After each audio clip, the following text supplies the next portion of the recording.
అందరికీ నమస్కారం. నేను లక్ష్మీ భరద్వాడ. బిఆర్ నాయుడు గారు ఎంత సమాజపరంగా అని ఎంత గౌరవం ఉన్న వ్యక్తి అని ఎంత నైస్ ప్రొఫైల్ గుడ్ ప్రొఫైల్ ఉన్న వ్యక్తిని పట్టుకొని ఇటువంటి వీడియోలు చేసి వైసీపీ తాలూగా హయ్యర్ చేసిన వాళ్ళ తాలూకు సోషల్ మీడియా కానీ లేకపోతే వాళ్ళకి సంబంధించిన ఆ వ్యక్తులు కానీ బేసిక్ సిగ్గు లజ్జ లేకుండా బతికేస్తున్నారు.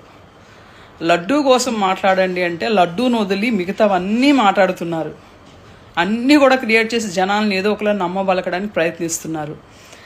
నిజంగా వైఎస్ రాజశేఖర రెడ్డి గారు చనిపోయి బ్రతికిపోయారు, లేకపోతే ఆయన మీద కూడా ఇటువంటి వీడియోలు చేసి ఆయన్ని కూడా ఈయన తాలూకు పదవీ వ్యామోహానికి తండ్రిని కూడా ఈరోజు సమాజంలో పరువు తీసుండేవాడు.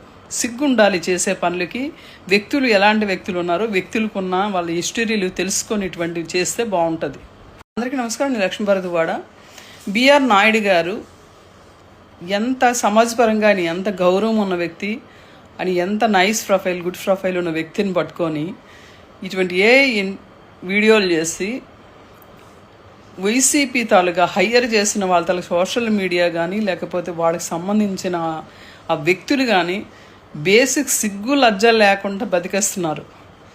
లడ్డూ కోసం మాట్లాడండి అంటే లడ్డూను వదిలి మిగతావన్నీ మాట్లాడుతున్నారు. అన్నీ కూడా క్రియేట్ చేసి జనాలను ఏదో ఒకలా నమ్మబలకడానికి ప్రయత్నిస్తున్నారు. నిజంగా వైఎస్ రాజశేఖర రెడ్డి గారు చనిపోయి బ్రతికిపోయారు, లేకపోతే ఆయన మీద కూడా ఇటువంటి వీడియోలు చేసి ఆయన్ని కూడా ఈయన తాలూకు పదవీ వ్యామోహానికి తండ్రిని కూడా ఈరోజు సమాజంలో పరువు తీసుండేవాడు. సిగ్గుండాలి చేసే పనులకి. వ్యక్తులు ఎలాంటి వ్యక్తులు ఉన్నారో వ్యక్తులకున్న వాళ్ళ హిస్టరీలు తెలుసుకొని ఇటువంటివి చేస్తే బాగుంటుంది.